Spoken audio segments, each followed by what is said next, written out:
person on the program is Heath Dollar. Heath is the author of Wayland County, Texas Stories, and Old Country Fiddle, which won the Texas Institute of Letters 2021 Jesse H. Jones Award for Best Book of Fiction, and was named the March 2022 Read of the Month by Southern Literary Review.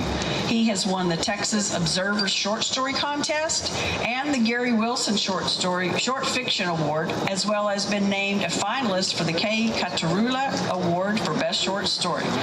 Heath lives in Fort Worth, and I give you Heath Dollar.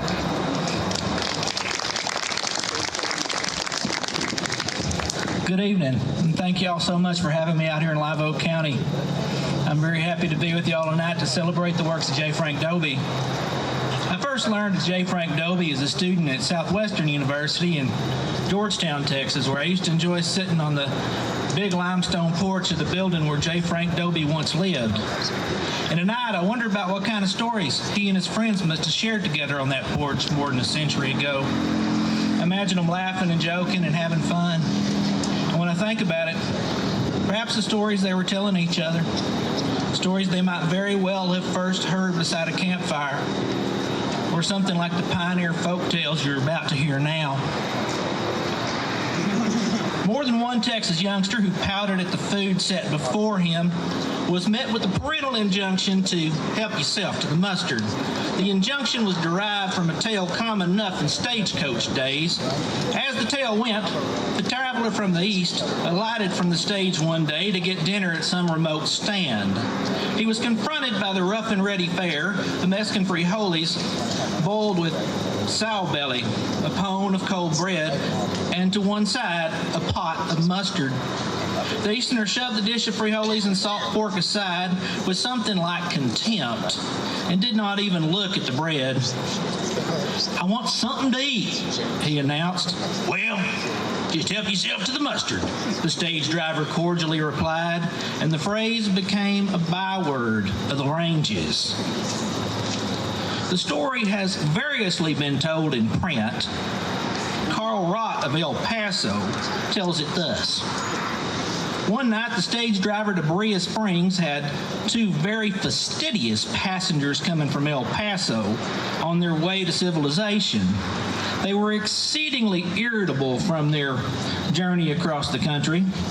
That they did not love the stagecoach or the country was evident from the many complaints they hurled ever and anon at the driver's head.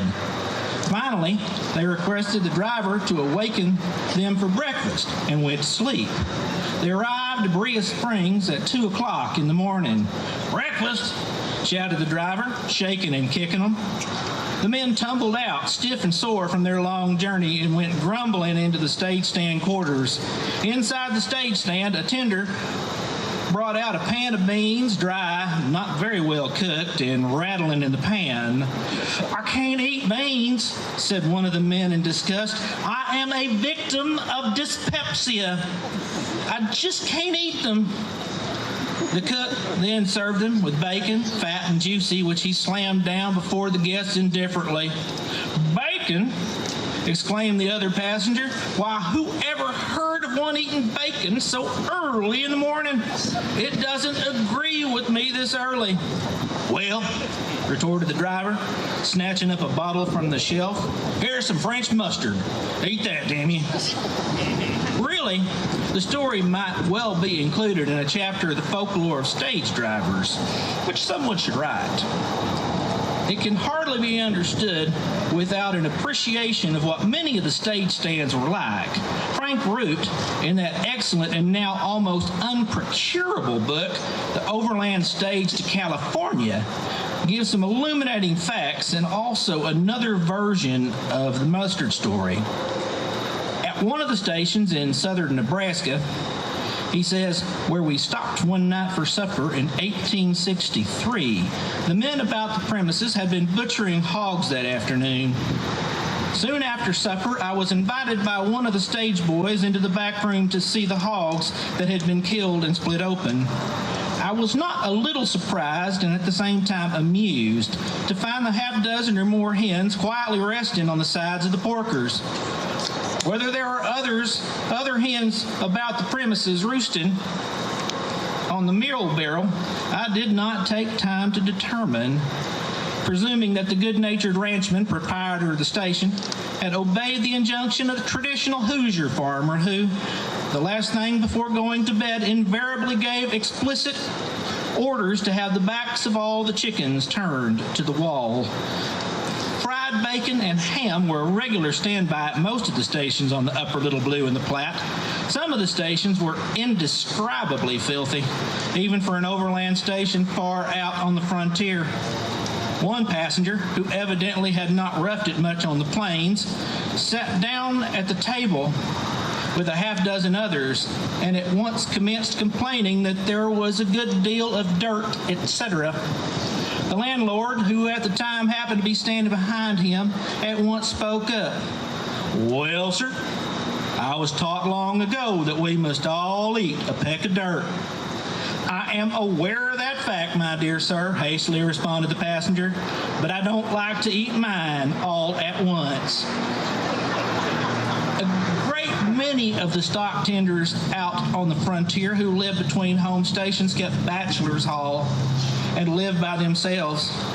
At one of the stations on the eastern slope of the Rockies, northwest of Latham, was one, and at the hour for dinner one day in the summer of 1864, a weary pilgrim from the east, making his way overland, chanced to stop for a drink of water and some rest. He was invited by the host to dine. "Don't care if I do," quickly responded the anxious footman, and he took a seat at the table. The host cut off a slice of fat pork, and the guest was asked to pass the plate. "Thank you," said he, "but I never eat it." "Very well," said the host, "just help yourself to the mustard." And the host proceeded with his meal.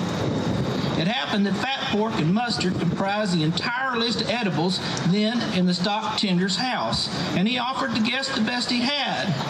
For a long time, it was a regular standing joke of the stage boys along the line when anyone refused anything at the table to say, "Help yourself to the mustard." The saying can still be heard in bachelor camps and elsewhere in Texas and to the west. The eccentricities of the Texas weather, which have given rise to such sayings as "all signs failed in Texas," and "only the fool and stranger prophesy weather in Texas," inspired various stories that the Texas folk still cherish. A representative one is this. One fine, rather warm day, a man was riding across the prairie country of South Texas. He rode slowly, for his horse was sweating hard under the bright sun. Casting a glance backwards toward the north, the rider noted on the horizon the low-hanging blue cloud that accompanies a blue or wet norther. The blue norther is to be distinguished from the dry or whiz-arrowing variety. Immediately, he put spurs to his horse, hoping to outrun the rain and the freezing wind. The horse ran his best, but the wind was swifter than the hind part of him at least. As he plunged through the stable door into shelter, his tail and haunches were wet and frozen, while his steaming chest was at a fever heat. The horse died of pneumonia. Texas mud, like Texas weather, became the subject of homely folk tales, always of a humorous cast. A certain story has been applied to mud of all colors and consistencies in the state of Texas, and probably to the mud of other states. The point of the story being directed, perhaps more at the highway through the mud than at the mud itself. One time a stranger, so the tale runs, was riding along a road in the vicinity of whatever town you want to make fun of, or down the street of wherever, when he saw a hat on the ground. He had started to pick it up when a voice from the subterranean depths said, "Hi there, leave my hat alone." "Whoa," the astonished stranger exclaimed. "Somebody actually under the hat?" "Yes," returned the subterranean voice, slightly stifled. "And that ain't all. I'm standing on my mule." The tales, like the dialect, the sayings, and the songs of the pioneer folk, are passing from the memory of man. It is to be hoped that before they are entirely forgotten, they will go where the good stories go, into print, there to be preserved for all time.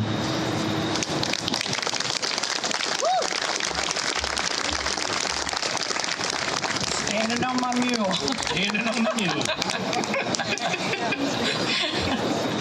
Okay, so Heath, you mentioned earlier, a few minutes ago, that you and Dobie have in common that y'all both attended Southwestern University, but you also both have English degrees from there. His was in 1910. Yours was in... A little later. I think 1992. I had to go there. I just had to. From interviews over the years that you've talked about having a fascination with listening to stories and then sharing them, just like obviously Dobie did. Would you speak to that, about listening to stories and then sharing them, and what both involve? You know, I was very fortunate to have a couple of grandfathers who lived to be really, really old, and I love listening to them. I always listened. They had wonderful stories, and they talked about their lives in rural Texas. They talked about moving to Fort Worth in the 40s, and you know, I'd hear these great stories about hearing Bob Wills play at Crystal Springs, or Willie Nelson playing for Drinks and Tips, and you know, I heard all these just sensational stories growing up, and you know, it's gotten. I borrow pieces of it. I will say in my fiction, I don't tell people's stories straight, but you know, there's a kernel of this and a kernel of that, and my father's idiomatic expressions definitely land inside my work. Well, with that in mind, in the introduction to the chapter from which you took your selections, Dobie said this: most of the foregoing folk yarns and others of their kind are effective only when told in dialect with their characteristic drawl. In an interview you talked about the importance of the character speaking in appropriate dialect. Would you expound on that? You both are very of the same mind. Could you explain a little bit? You know, when I think about writing in dialect, I think particularly when you're working with dialogue. I think dialogue written in dialect, it puts you in a time and place. I think it just helps you ground you in the setting that you're in. I love the, you know, as a Texas writer, I love the cadences. I love reading Dobie. I mean, I love reading Dobie because I love the cadences. I love the dialect. It's easy to read if you talk like I do. I can relate to that. Well, thank you very much, Heath. We really appreciate you coming and being with us tonight. Ladies and gentlemen, Heath Dollar.